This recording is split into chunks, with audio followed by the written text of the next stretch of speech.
And what we do love about it is family. You know, like I asked God a long time ago, I wrote my vision, I said I want something for us as a family that we could pass down to our children. So our children working here, that becomes emotional for me because I love seeing our kids working together. Like our kids know how to work the counter, our church members come help us, his friends, like anybody. So I love the fact that we are coming together, you know, trying to make something work. That's positive.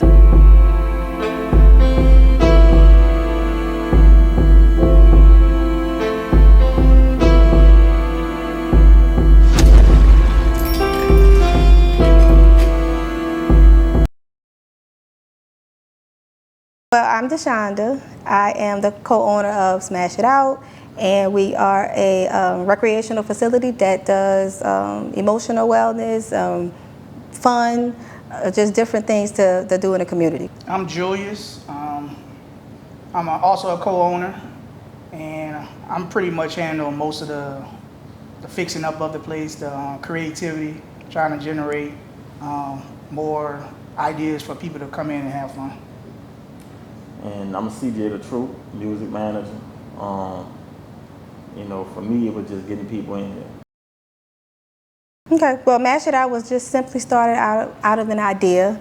I'm a licensed therapist, so I wanted something different from the traditional therapy room. So the whole concept was a different way to release stress reduction, and just something fun, a fun way to kind of reduce your stress. You know, we live in a very stressful time, so we wanted something different to have fun. We actually took our daughter to one, and we were just like, man, so they actually making money off breaking things?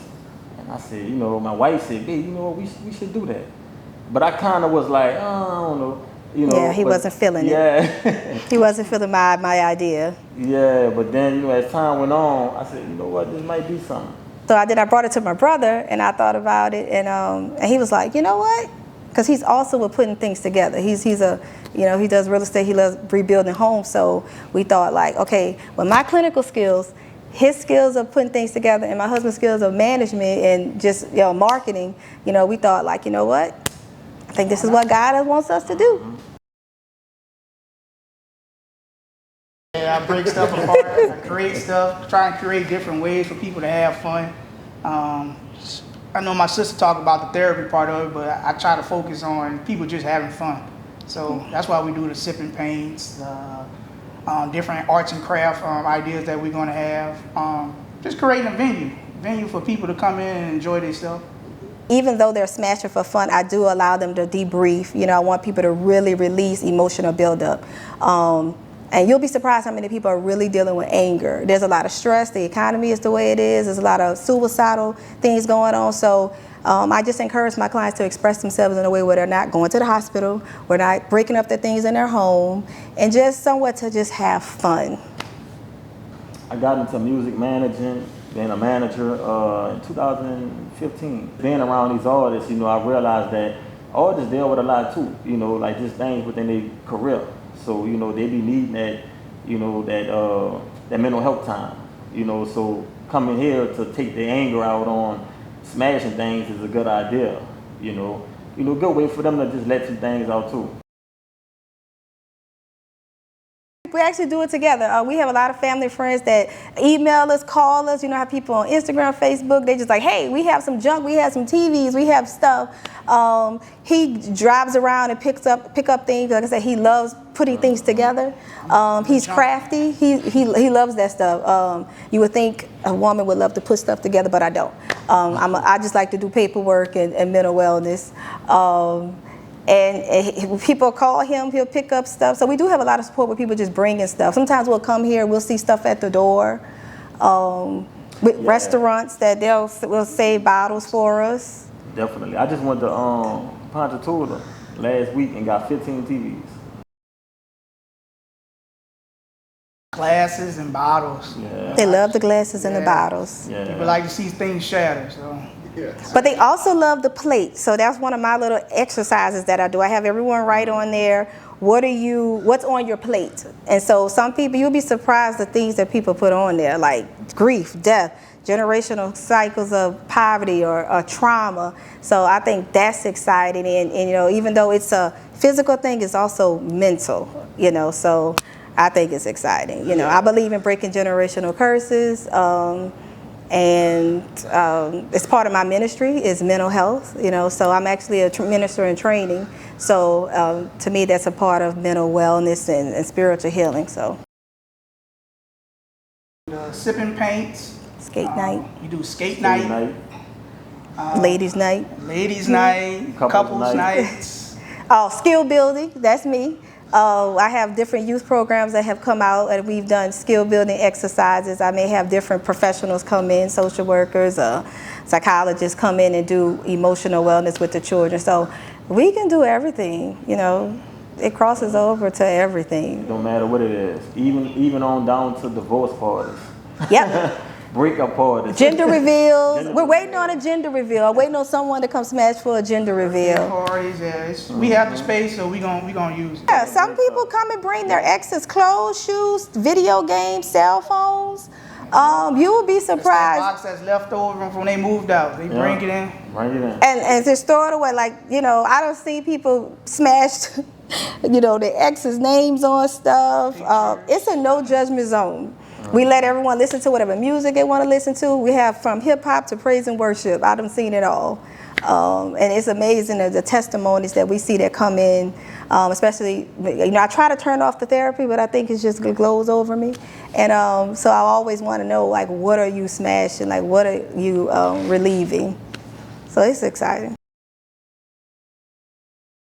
Probably between your 30s. And we've actually had someone up to, I think the lady we had was like in her 60s. We have up to probably like 70. You know what? Becky Daddy, 85. I think we had an 85-year-old, and our youngest was 5. Oh, he broke glasses. And that's why I said, don't be fooled. He enjoyed it. He loved it. Like, we even had people who have like limited physical limitations come in and smash. It's a beautiful thing to see. We have had just a few people. I had one lady who just lost her father. She came in, and I love how she started her playlist. She started her playlist with more elevated music, and then she ended with praise and worship. And, you know, it was releasing, you know, the grief that she had from loss of her father. I had a young lady who was shot, and she was wheelchair bound, and just being able to come in and release that built up emotion. Yeah, we have a small percentage of them that just want to have fun. But I usually have on the intake form, or you refer by a therapist or anything, and about 70% of our participants say that they have experienced some mental health challenges, have went through things, post-traumatic stress disorder. It's amazing the stories. We get people from Arkansas, we got people from Detroit, New York, and some of them just tell us their story before we even ask, you know. But again, you know, we got some people that just want to break up some stuff. Mm-hmm. But I think it's you know, it's awesome to see the testimonies that come out of this place. The good thing is we get all different types of crowds, all different types of people from different backgrounds. You know, we might have somebody that's a lawyer, we might have a doctor, we might have somebody that's a teenager that's into hip hop. You know, we might have just entrepreneurs, you know, or just regular students. So, you know, it's a good thing.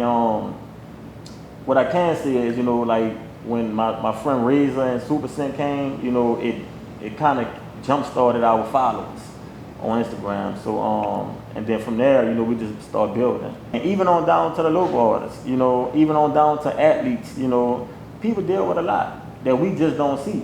You know, I got players that have been cut, you know, from the football team, basketball team, and just getting the people in here to make sure that they're able to, you know, maintain their mental health. Because people don't know what people go through. And people don't realize that they're even actually going through things. Because, you know, especially it's a stigma. And a lot of times we won't even talk about it. That's why I ask people, how you feel? How you feel? They're like, oh, man, I feel exhilarated. I feel good. I feel, you know, and I feel like mental health is in everything that we do. Like I said, it's in the schools, it's in our homes, it's in what we eat. You know, and it's honestly mental health for me, too, because it's something different from me traditionally looking at paperwork all the time. To hopefully grow to more locations. to be able to just bring awareness to not just individuals, but communities, to corporations. They can, you know, to have skill building activities. New Orleans, we don't have much to do, you know, so just something for everybody. So we don't want to focus just on youth or, you know, it's for everyone.